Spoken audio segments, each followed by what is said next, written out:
Hello my dear students, welcome to the free education channel student शिक्षा।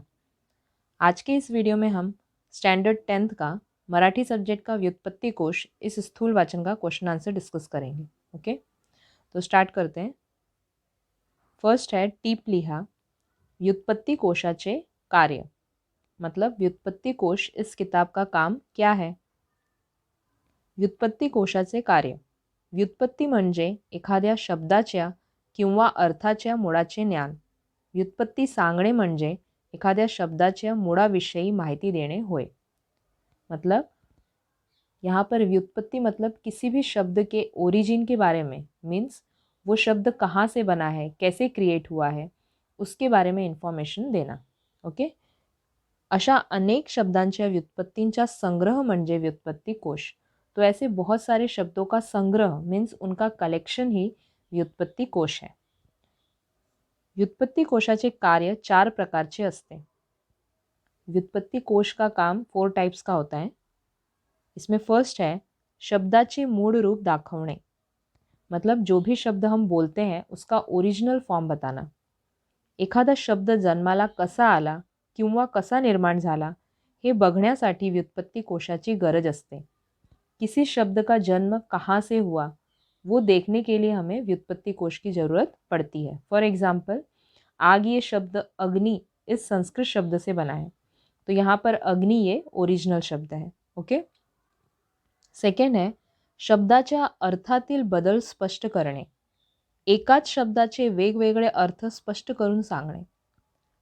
कभी कभी शब्द दिखने में तो सेम होता है लेकिन उसका मीनिंग अलग अलग होता है। फॉर एग्जाम्पल, पाठ का मीनिंग मराठी में पाठ मतलब बैक होता है और जो चैप्टर होता है उसको भी पाठ बोलते हैं। ओके, थर्ड है शब्दाच्या उच्चारातील बदल व फरक दाखवणे। काळाप्रमाणे शब्दांच्या उच्चारात फरक होत जातात, तो फरक स्पष्ट करणे। उच्चार मतलब प्रोनाउंसिएशन, तो हमारे वर्ड्स के प्रोनाउंसिएशन में धीरे धीरे चेंजेस होता गया according to time. For example, Diwali इस फेस्टिवल को मराठी में दिवाड़ी बोलते हैं, संस्कृत में दीपावली और हिंदी में दिवाली बोलते हैं। तो ऐसे अलग अलग उच्चार के बारे में पता लगाने के लिए भी हमें व्युत्पत्ति कोश की ज़रूरत पड़ती है। ओके, फोर्थ है शब्दांच्या अर्थातील बदलांचे कारण स्पष्ट करणे। मतलब शब्द के मीनिंग में जो चेंजेस होता जाता है उसके कारण को बताना। वेगवेगळ्या समाजात वेगवेगळ्या कारणांनी शब्दांच्या अर्थात बदल होतो, तो बदल स्पष्ट करणे। अलग अलग समाज में अलग अलग रीज़न से शब्दों के मीनिंग में जो चेंजेस होता है तो उसके रीज़न के बारे में पता लगाने के लिए हमें व्युत्पत्ति कोश की ज़रूरत पड़ती है। फॉर एग्ज़ाम्पल, किसी शब्द को और इजी बनाने के लिए उसमें चेंजेस होता है। तो जैसा कि हमने देखा, अग्नि शब्द चेंज होकर आग बन गया। क्यों? क्योंकि लोग अग्नि इजीली बोल नहीं पाते थे। ओके, सेकंड क्वेश्चन है खालील मुद्द्यांच्या आधारे एक परिच्छेद तैयार करा। मतलब यहाँ पर आपको कुछ पॉइंट्स दिए गए हैं व्युत्पत्ति कोश से रिलेटेड, तो इन पॉइंट्स को इंक्लूड करके आपको एक पैराग्राफ बनाना है।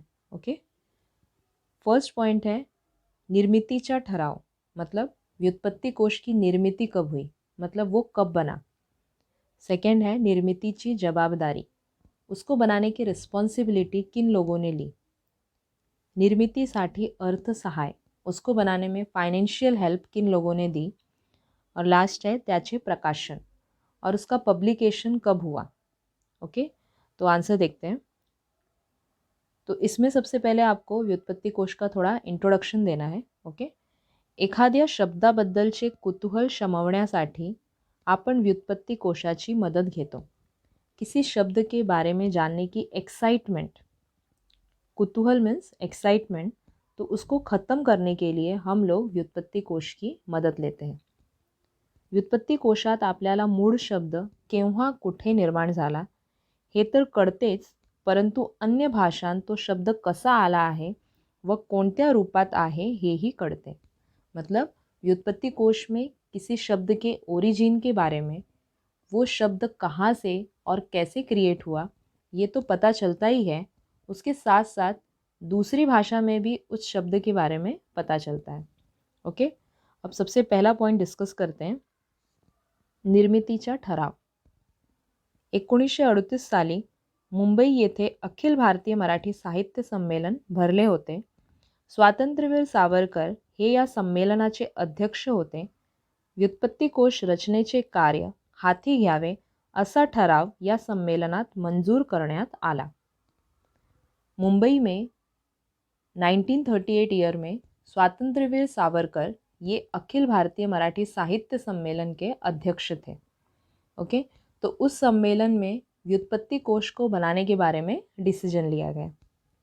सेकंड पॉइंट है निर्मितीची जबाबदारी.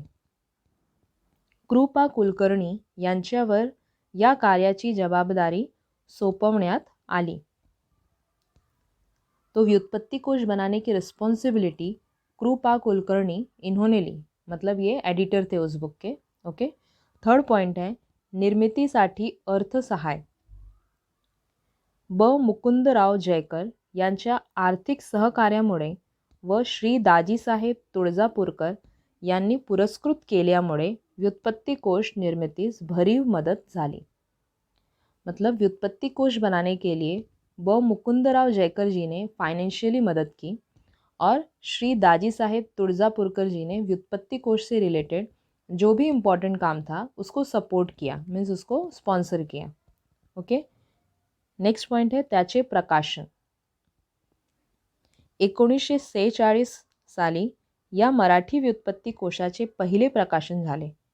यानंतरही व्युत्पत्ति कोशाच्या अनेक आवृत्त्या निघालेल्या आहेत. और उस बुक का फर्स्ट पब्लिकेशन 1946 ईयर में हुआ. उसके बाद उस बुक के बहुत सारे आवृत्तियाँ मतलब सेम कॉपीज़. ओके, तो उस बुक के बहुत सारे कॉपीज़ निकले.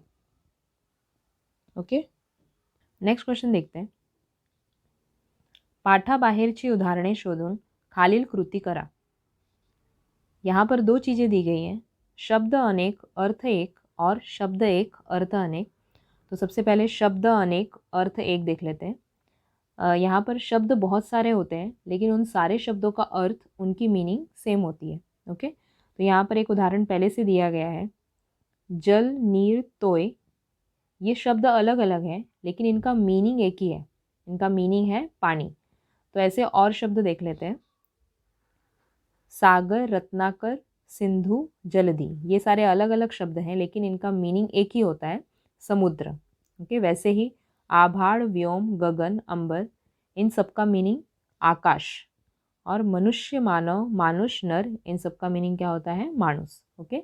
नेक्स्ट है शब्द एक अर्थ अनेक. यहाँ पर शब्द एक होता है लेकिन उसकी मीनिंग अलग अलग होती है. ओके, तो यहाँ पर एक एग्जाम्पल पहले से दिया है. पान.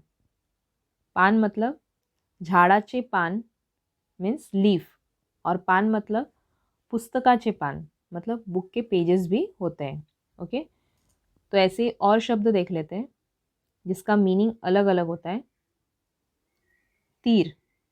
तीर का मतलब बाण, बाण भी होता है और किनारा भी होता है. मान, सम्मान, शरीराचा अव्यय. मान का मतलब सम्मान होता है, रिस्पेक्ट करना, और शरीराचा अव्यय मीन्स मान को नेक भी कहते हैं. उत्तर, दिशा, प्रश्नांचे उत्तर.